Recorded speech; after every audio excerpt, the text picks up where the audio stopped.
people.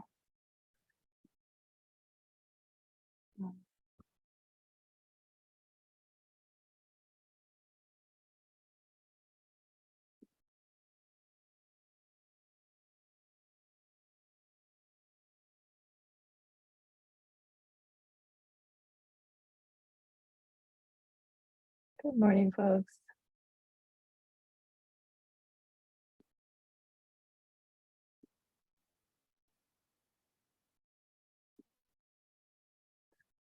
We're going to give a few minutes for people to join and then we'll get started.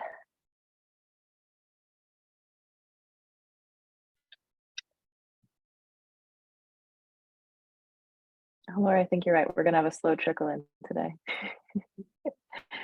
Happy rainy Friday, everybody. We're so glad you're here. Yes, yes.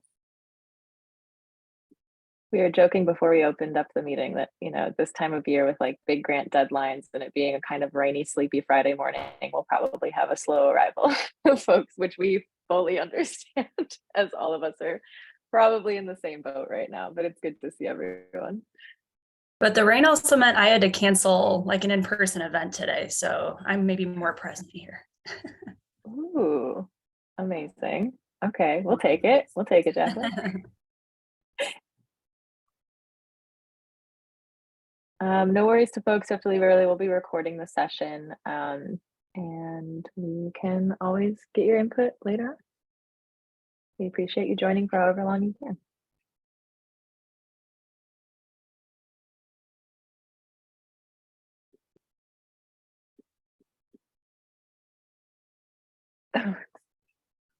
We'll give a couple more minutes, maybe 9:35, Radhika, we can get rolling.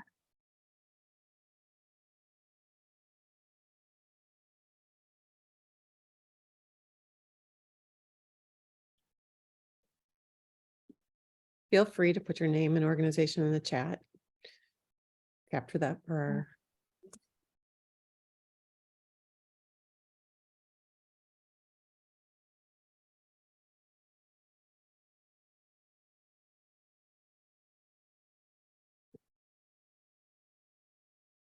And I will also welcome anybody to include their pronouns in their name on your Zoom name, if you're comfortable.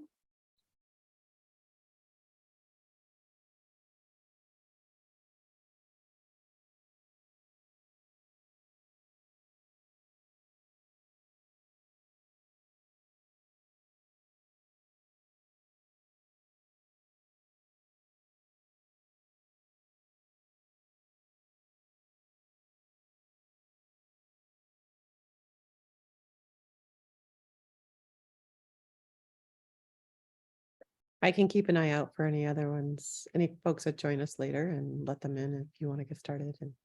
Okay, sounds good. Good morning, everybody. Happy Friday. Welcome to the Increasing Equitable Access to Nature initiative group. It's been a little bit since we've all met, but hopefully some of you were able to join us for a cafe a few weeks ago. We have a lot to present today. It's going to be a little bit heavy on presentation for just a few slides because there's been a lot of progress made on the goals for this group and our strategies. So we're going to, walk you through those, and then,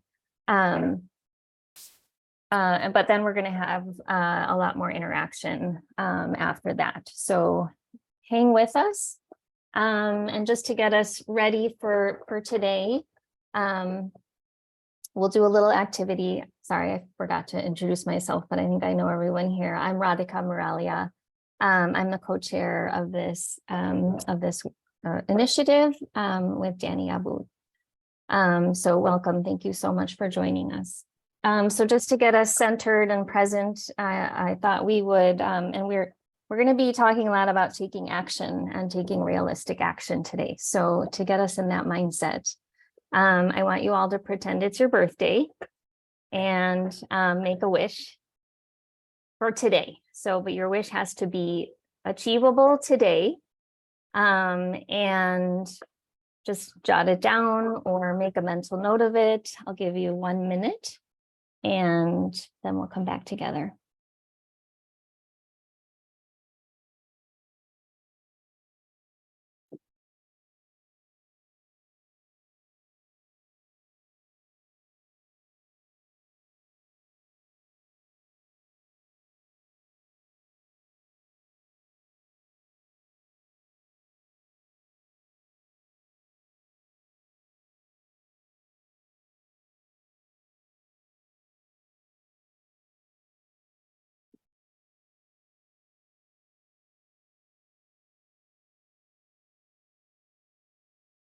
Okay.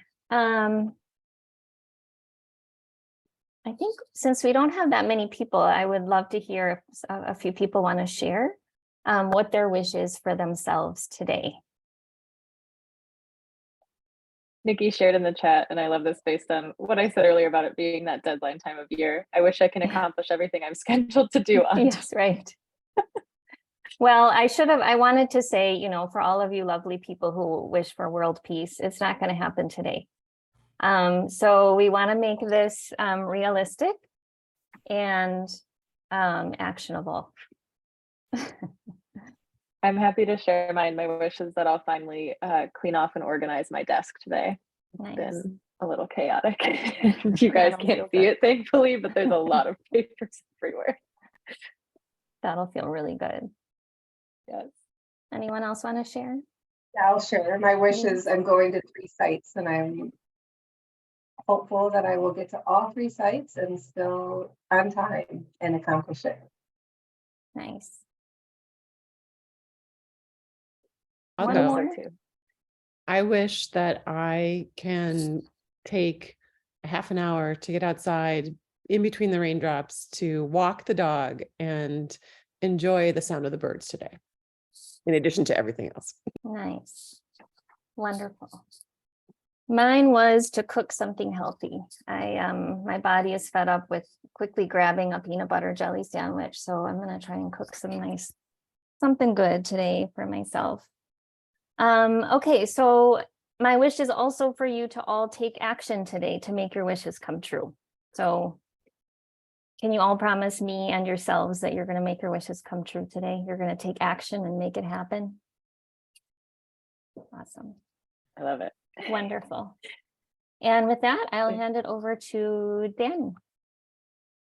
Thanks, Radhika. Hello, everyone. I'm pretty sure we've all met before, but I'm Danny Aboud. My pronouns are they, them, and I am the other co-chair of the Increasing Equitable Access to Nature initiative.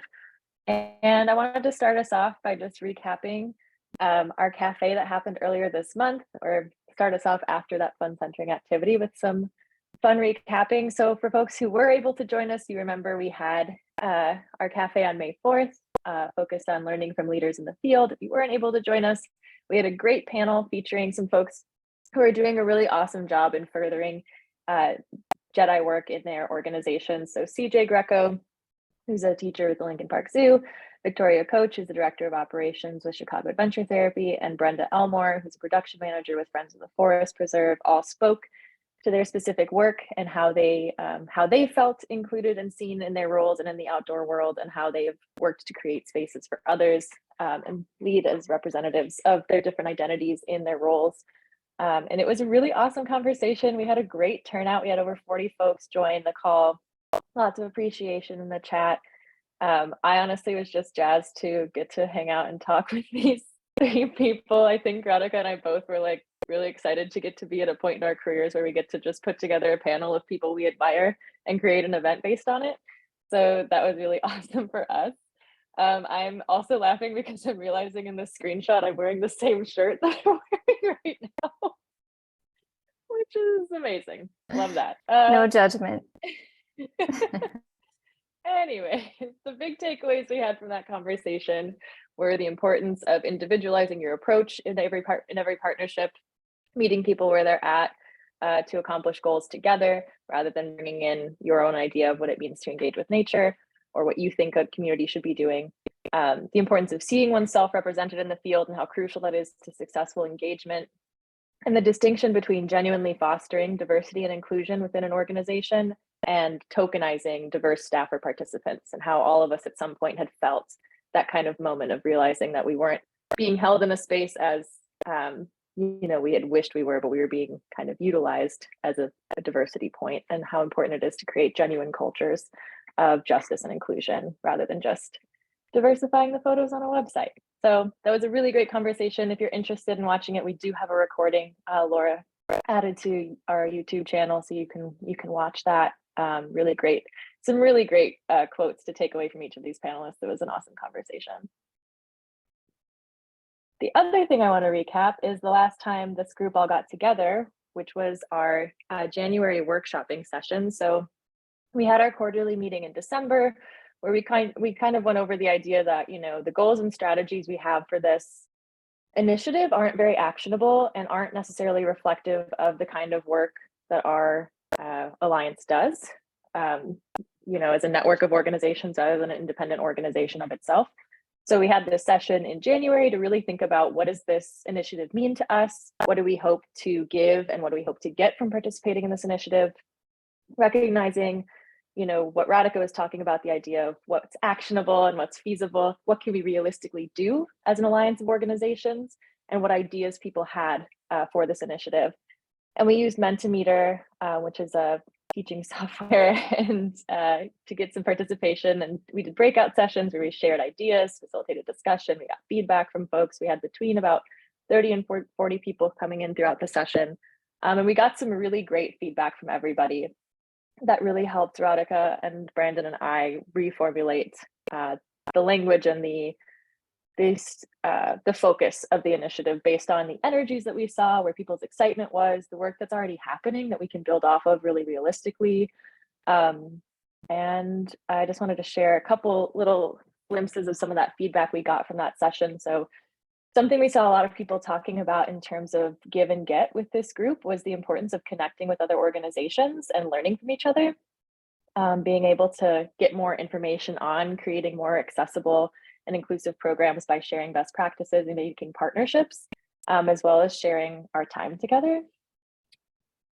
And in terms of what we can do, a lot of conversation around hiring best practices, around how we can better listen to communities, building trust with each other.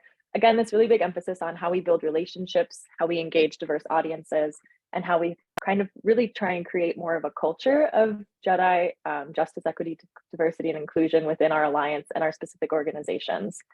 And with that, I'll pass it back to Radhika to kind of recap where we're coming from and talk about where we're going next. Okay, so this is our first attempt at articulating goals and strategies when did we do these? A few years ago. And I think we accomplished a lot in terms of just really diving into the topic and seeing where everybody's energy is and what are the big obstacles. And we realized one of the obstacles of accomplishing these goals and strategies was that they were not actionable and confusing. Let's be honest, they were kind of confusing. I was like, how are we going to do this? Are we doing these actions as individual organizations and then counting it toward this, or what are we doing? So we wanted to really focus it in for, I think the world peace example applies here. Like, we have really lofty aspirations, but we wanted to make them actionable so that we actually are making progress. So, and I think this also speaks to the fact that we wanted to revise our strategies and goals speaks to the fact that we are doing something very new and creating it as we go. And it's bold, it's ambitious, and it's messy, and it's going to take a few iterations to get, to make progress. So I think we're all happy with that. We have a lot to test out and then learn from. And so that's the spirit with which we are approaching all of this work. So again, I'm not going to read through everything. If anybody was really tied to anything that we had done, that we had listed out before, articulated before, or have questions about it, please just email or, put something in the chat. You could email me or Laura or Danny, and we can have that conversation.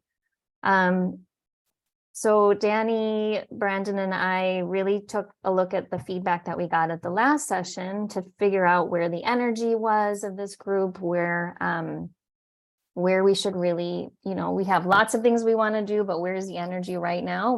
What can we do now? So first we reworded our goal, we refreshed it to something we feel is more actionable and realistic. So by 2030, Chicago Wilderness Alliance will adopt a culture of diversity, equity, inclusion, and justice, and build the capacity of Alliance partners to increase equitable public access to natural areas for people of all identities and abilities across our 4-state region. So I think the key point here is that this group is all about increasing the capacity of Chicago Wilderness Alliance members, and instead of actually increasing the equitable public access to natural areas. And I hope you can see the distinction there in terms of what we can do as a network, versus what we can do as a network in order to achieve that broader goal of increasing equitable public access. How about, does anybody have any questions or like really quick concerns of this shift in our goal before we move on to strategies? Stop sharing for a second too. Okay, great. Nice. Thank you.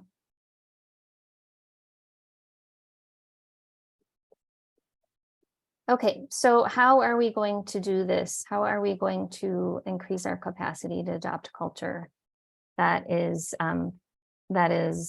inclusive, diverse, and just? So we broke this into 3 major strategies, and we are going to take action based on these 3 major strategies. So the first one is sharing best practices in accessibility, inclusion, and community engagement. And then we have some action steps under there. The second one is integrating the JEDI roadmap across CWA initiatives and partnerships.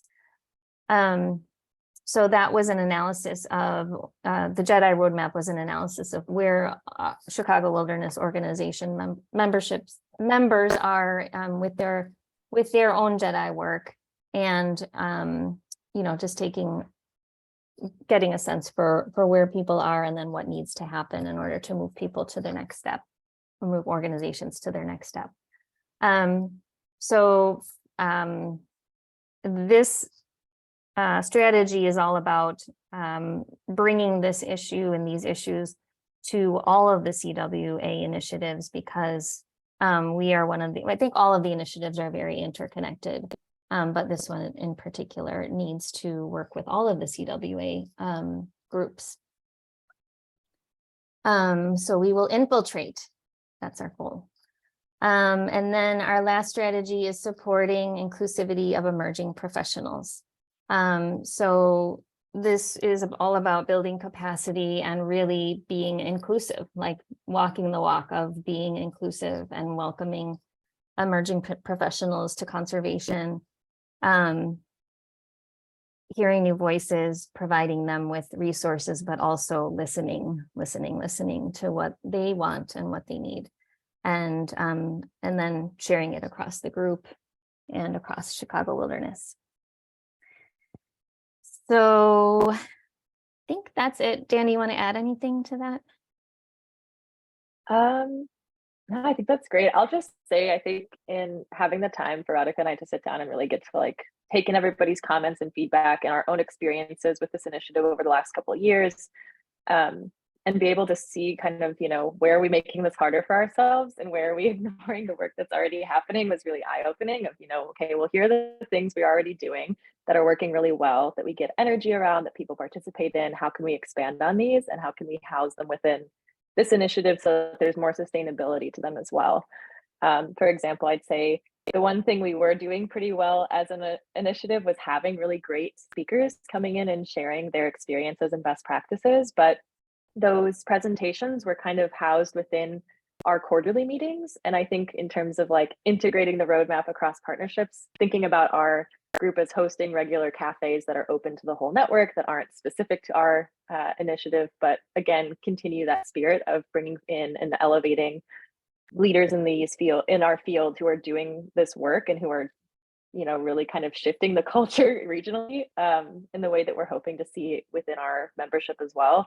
I think again, it's just like a natural extension of what's already there, the energy that's accumulated, the things that are effective, but making a more formalized kind of system and structure around it to keep that energy going and to maintain that momentum. So excited about it. I'm also excited because I was really intimidated by this longer list of strategies that we showed at the beginning, where we talked about like increasing blueways and greenways by a certain percentage, which, you know, I'm all for it, but as an environmental educator, I don't really have the ability to do that necessarily. So I wasn't really sure how we would act on those things, as great of goals as they are. So I'm excited to kind of dive in a little further into each of these 3 strategies and explain a little bit behind them. And please feel free to drop any questions in the chat. We'll take some time to discuss a little bit after. But to start, sharing best practices in accessibility, inclusion, and community engagement. Why did we create this as one of the 3 focus areas? Really based on a lot of the comments we got from everyone, there was a lot of emphasis on the importance, like I said, of sharing best practices and information between organizations, a lot of emphasis on the importance of community engagement, on good, authentic community engagement, and just having, you know, personal experience with a lot of the folks that come to this meeting. I know there are a lot of really incredible leaders in that work that are already present in this space. And so finding a way for us to compile and share information out more broadly so that we could see others starting to take up this work in that authentic and powerful way. And additionally, you know, the Jedi Roadmap Committee put out this audit that I'm sure many of you took earlier this year, and we have a lot of really great information from it. And a lot of folks were generous and shared really great resources and internal documents and policies that we could create templates out of and have a really strong system of resources that we can share out with folks. So it's not just us saying, here's what one group is doing, isn't that cool? And then kind of going away, but, you know, here's what this one group is doing. Here's our suggestion for implementing this within your organization. And here's some guidelines on how to do that. So one of the initial actions that we're suggesting for this, this strategy is a creation of a Jedi resource toolkit using some of the data and resources that came forward from the audit, as well as other people's knowledge and expertise. To find a helpful way to integrate these resources into the hub in a way that's accessible for people, that they can take these pieces back to their organization, regardless of what kind of organization or institution they work for, and say, hey, here are some pieces we can start moving forward to create structural, you know, structural Jedi policies within our organization. Something else we're suggesting too is that we work together within this strategy to update the language for our initiative on the website. Obviously, the new goals and strategies would be updated there, but if there's other information we want to be sharing, like, you know, some of the why behind this work, if there's any experiences folks want to put forward, it'd be really great to kind of have that information more accessible on the website so people know what we're about, and if they, you know, we can bring more people into the fold who are passionate about this work as well. The other thing I want to emphasize here too, that's I think really well represented across these new strategies, is the importance of trying to more intentionally engage underrepresented parts of our footprint. So in creating this Jedi resource toolkit, for example, creating recommendations that are not super Chicago specific. I think a lot of times, even though the Alliance region spans such a large geographic area, we kind of tend to focus in on stuff very specific to the context of Chicago politics and environmental work. And knowing that, you know, what works for organizations in Cook County, I work in Lake County, is not really how you can always put things forward just like 20 minutes north. Being able to create recommendations that are specific, that recognize the different contexts, like socio-political context people are working with within our alliance, within their region, their specific corner of the region, and just being more mindful and intentional around how we engage partners that are not necessarily Cook County based or Chicago centric. The second section, integrating the Jedi roadmap across the different initiatives and partnerships. Again, this focus comes back to Jedi work can't just be housed within one corner of our alliance. It can't be siloed into one group that's the diversity group. It has to be something that's integrated into every initiative and project in order for us to create that culture of justice, equity, diversity, and inclusion that we want to drive forward, as is our new goal, stated goal of this initiative. And I think the regular cafes we've been doing kind of internally, highlighting those best practices have been really powerful. I think the cafe we did earlier this month, getting 40 folks out to a virtual presentation on like a random Thursday afternoon is a pretty powerful indication that these are the kinds of conversations people are interested in having. They want to see these presentations being pushed forward. So continuing to create these opportunities for people to connect with our initiative through these more public platforms and elevate the existing work that's happening, as well as bringing in more people from the different CWA initiatives, I think is really powerful. And again, it creates opportunities for this building off of the momentum we saw from Congress last November, having continued collaboration and connection and continuing to bring more new people into the fold, which is really exciting. So the initial actions we're suggesting for this strategy would be planning the next cafe coming out of our initiative, but not being exclusive or specific to our initiative, right? Making it more general and open to the public. So something that could speak to an aspect of Jedi work that folks in the group are passionate about, that they would like to see more information shared on. And we'd be happy to share some more of the feedback we've gotten from folks on different topics they'd like to have more information on. We have some more comments that we could totally build. I mean, honestly, the panel we did, we could have built like 4 cafes around things that were talked about just within that group of like 3 speakers. So I think there's a lot of room to build some really interesting conversations together. And then additionally, identify the other initiative meetings that members of our committee should be plugged into and connecting with. I know there are already folks here who attend multiple initiatives, so maybe just kind of being a bit more intentional with how we engage and trying to help connect some of the dots around the different projects going on, and see ways that we can be collaborating across initiatives on shared goals. And finally, supporting inclusivity of emerging professionals. Many of you may know that we had our first Emerging Professionals Cafe in April, which went really well and was well received. But it's a demographic that I would say is pretty absent from the Alliance, having young leaders or newer professionals. I think we have a lot of very established folks who join our sessions, who've been in the field for a long time, who feel very comfortable in these spaces, but it can be a very intimidating space for people who are new, who are maybe more junior level in their organizations, maybe just looking to break into a career or transition into the environmental sector. So creating pathways for emerging leaders, helping to connect existing leaders to the insights from that emerging workforce, like Radhika said, to create more equitable working environments where leaders are listening to what their employees need and want in their workplace, trying to help foster this more, like we said, more intentional community that's actually supporting diverse working environments rather than just trying to promote how diverse the working environment is. And then providing support and networking opportunities for underrepresented folks who are looking to break into careers in the sector. And so building off of that first cafe, the initial action we suggest is planning the next event for emerging professionals for late summer or early fall.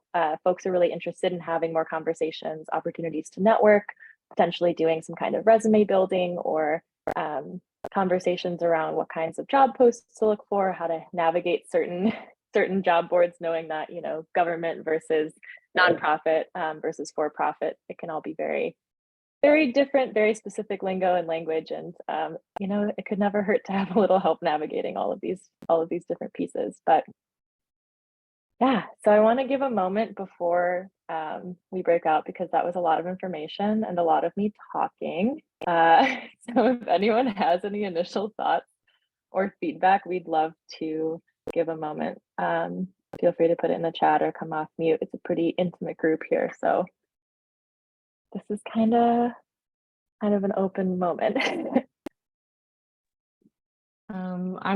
These are really great. I feel like I was struggling in some of the earlier meetings when we were kind of talking about those big goals, like what you said, Radhika, too. It's like, it was a little confusing. Like we were like, how are we going to meet those, right? Or Danny, those spaces that we needed to have when this isn't really what this group is doing. So I'm just really, yeah, appreciative of you guys kind of shifting that and realizing, like, let's think about what this network can do to help build the capacity so the people, the groups can each do it. So this is really great. I'm excited about it.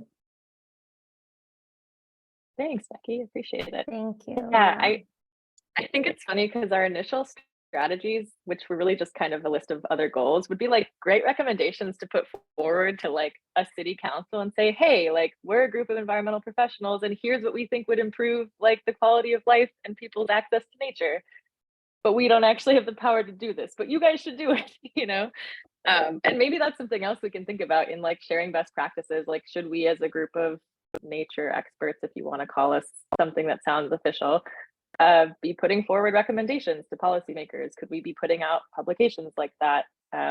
Totally, but there's a lot of energy and expertise to build off of in this group, and I'm excited to see what we can do having more actionable working groups rather than just kind of coming together and all being a little bit confused but excited to talk to each other, which is kind of where we were at before, I think.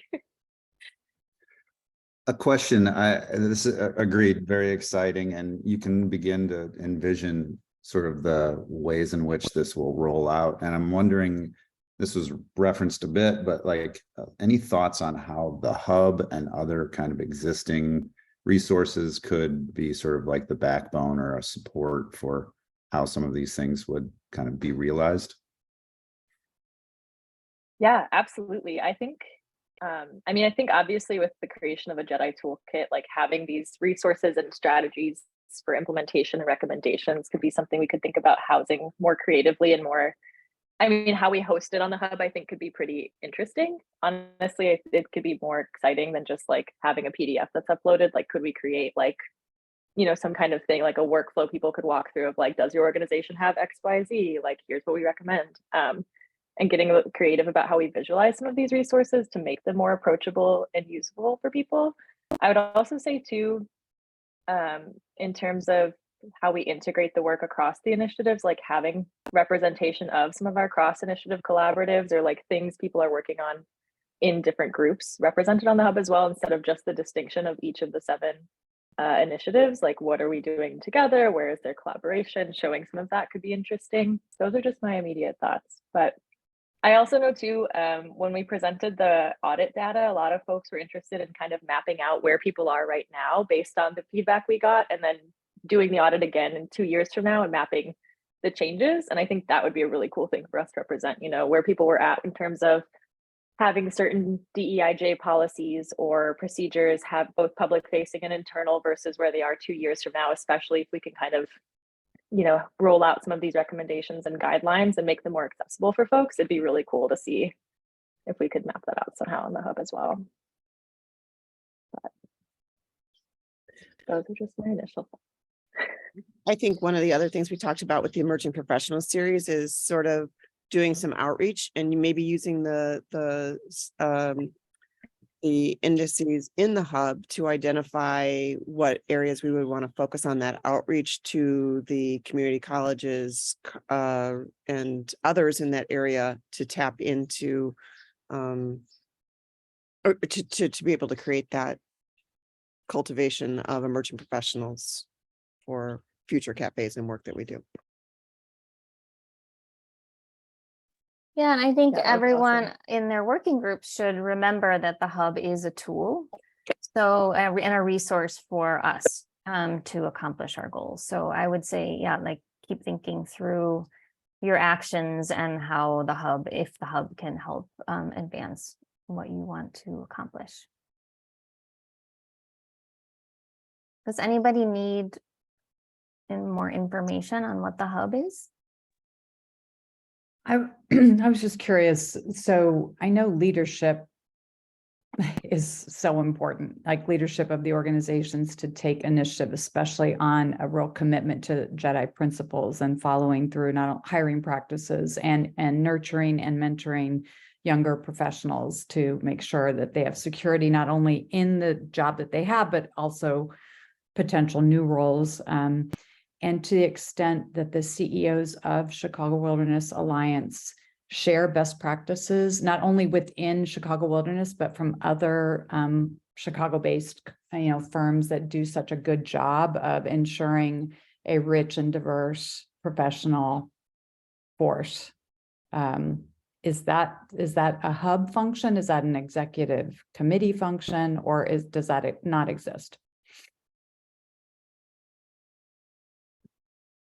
I mean, I would think in the discussions we've had kind of in the emerging professionals group that was meeting to plan the first session, is a lot of what we talked about was the importance of equally supporting emerging professionals, but also having some kind of series for leadership, knowing that, we have a lot of folks in positions of power that could use some guidance, but we also have some folks in positions of power who are doing a great job. And so finding a way to kind of take the feedback and information we're getting from people and their frustrations they're finding and trying to break into the field or navigating junior positions, and creating a training series or some kind of specific cafes for senior level positions within the Alliance region. So I feel like that could be part of it, Laura, but I also think there could totally be a space for figuring out what this could look like in the hub and using some indices to like show, different metrics. I mean, around a workplace diversity or even like satisfaction. I know we had the initial round of surveys with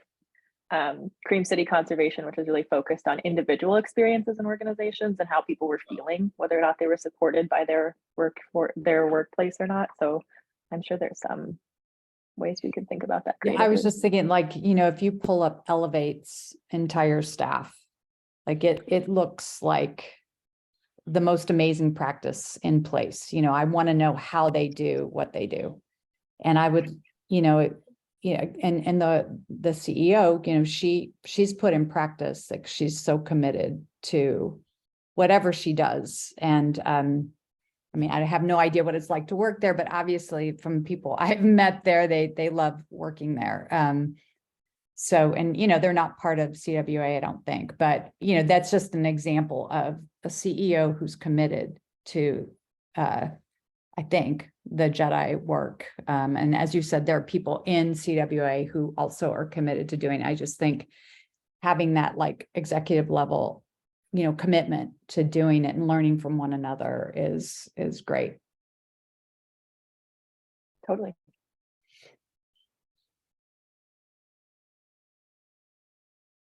Any other thoughts, questions, concerns? Amazing. We also encourage everybody to kind of, we'll share these out more broadly with folks who couldn't make it today, but we encourage everybody to sit with this new language too and really think on it and what it means to you and where you see, the energy of this group and your own energy aligned. We do want to use a good chunk of our time today to really kind of, we were thinking of breaking out into working, the idea is that these strategies will become working groups that people can rally around based on their personal experience, their work, what they prefer to do. And our goal today was to kind of start those working groups and have time in a breakout session with myself, Radhika, and Brandon leading each one to start having conversations around what some next steps could look like. And we've left most of the time really to have group discussion around these different aspects. So we're giving people the space to self-select into those 3 breakout rooms. So again, just a reminder, those sections are sharing best practices on accessibility, inclusion, and engagement, integrating the roadmap across initiatives and partnerships, which would also include planning regular public cafes, and then the supporting emerging professionals strategy or group. There's so many different little jargony words we could use for each of these, but each of us will be leading a different group to kind of start outlining some conversations around that. You're welcome to hop between them also if you're interested in kind of joining in the multiple pieces of those conversations. There's no reason you can't be part of more than one group, but we also know that we've got a variety of expertise in our initiatives, so feel free to go wherever you feel pulled. But we'll open up those rooms and start chatting. One clarifying question, Danny. Yeah. Do we want to capture our notes in our breakouts in a specific place or just in the general notes for the meeting? I think, Brendan, we talked about the 3 of us capturing notes in the template that you and Natalie created for the different initiatives. I think that would work great. And then also if there's any like longer form notes we want to take, we could totally just drop them in the running notes. Great, thank you. Can you share the running notes with me? Yeah. There's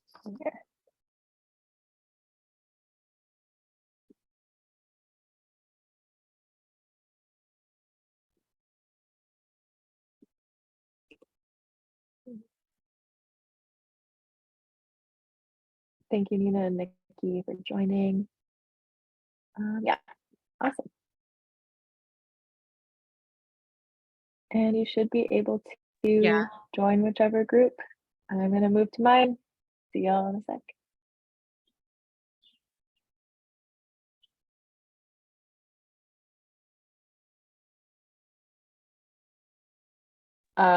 hello. I just want to say we had a really great conversation in our group, and I want to share some appreciation to Allison, Aaron, and Noreen for like all of their ideas, and also just having a bit of like space for venting and like some community support around frustrations in the field.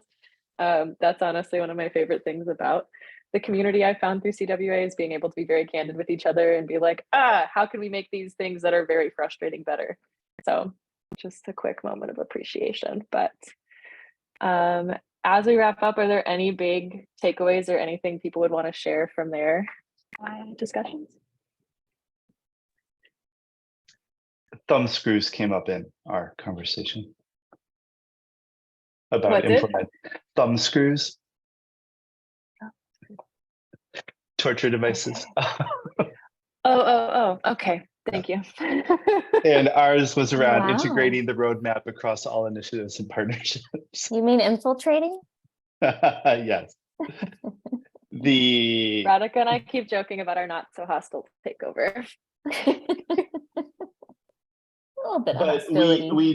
we talked about a level. It's well past time to move from book club mode into action mode, and it's well past time to just be in carrot mode. Like if you are an organization that is not making demonstrable progress on this, do you get kicked out of Chicago Wilderness? Like, you know, what are actual things? Like what are actual, you know, sort of ramifications for not actually Wow. getting Laura Consequences Riley and is like, accountability? yeah, right. Wow. Laura's like, please don't make me be in charge of that. But you Is know, this recorded? This is not recorded, is it? Oh, it's recorded.